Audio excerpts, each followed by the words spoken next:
So this is from my novel, Run Free. The bathroom door closed and Faye ran to it. "Errol!" she screamed. Panic shot through her like caffeine, stirring her bowels, all while increasing the wild throbbing in her left breast. "Errol, open the door!" Faye banged harder and rattled the doorknob. She pressed her face to the door, trying to listen for sounds. Myrtle, who was obviously taken aback by the terror in her sister's voice, grabbed Faye's arm. "Faye, I'm only in the bathroom. What's the matter with you? We can't leave here. Mama wants us. Mama needs us." Faye pushed her sister's hand away. "You don't understand, Myrtle. I'm not right. Please, help me open this door." Faye banged and banged on the door. Her life depended on it. For if Errol Jr. didn't open the door, she would die. She thought about the night at the hospital and the days spent visiting him. After he had woken up in the hospital, a psychiatrist saw him each day. Was it an accident? She wanted to know. She questioned Faye and Errol Jr.'s father too. "Has this ever happened before? Has your child ever voiced suicidal thoughts or tried to commit suicide?" Faye and Errol Sr. glanced at each other in that moment, the questions lingering over their heads like an axe. Errol Sr.'s contempt for Faye gleamed in his eyes.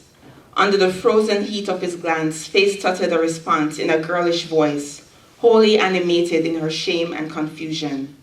"He was always normal to me," she said.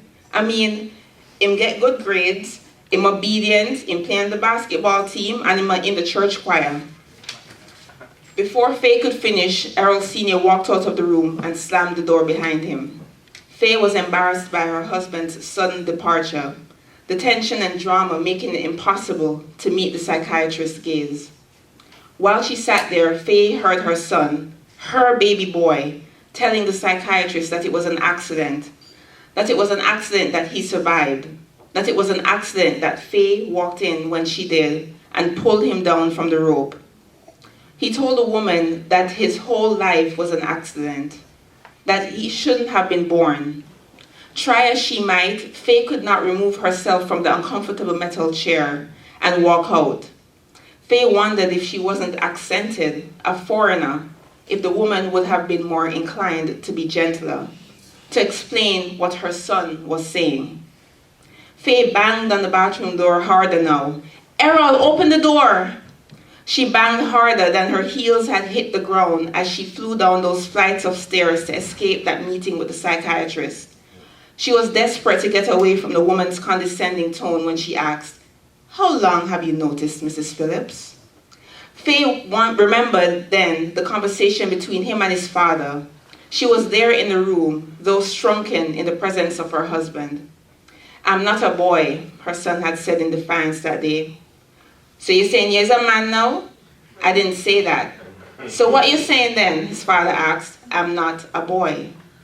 "No, you're being disrespectful. You're saying you're a man under my roof?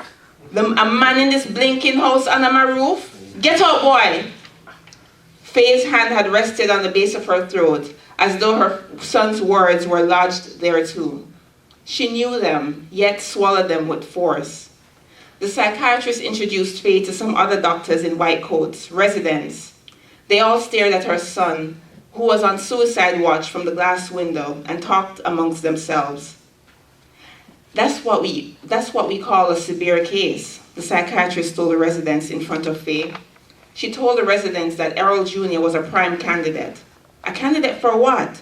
Faye wanted to know. She demanded to know. "Mrs. Phillips, your child is suffering from, or rather has been suffering from. He is my son.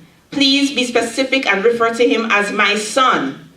"Well, Mrs. Phillips, that's exactly the problem," the psychiatrist said gently, as though Faye were one of her disoriented patients. But Faye didn't want to hear it. In her culture, there was no such thing. A boy wanted to become a girl? What type of nonsense is that? Only in America. Never in a million years would Faye have thought this possible. She did everything right as a mother.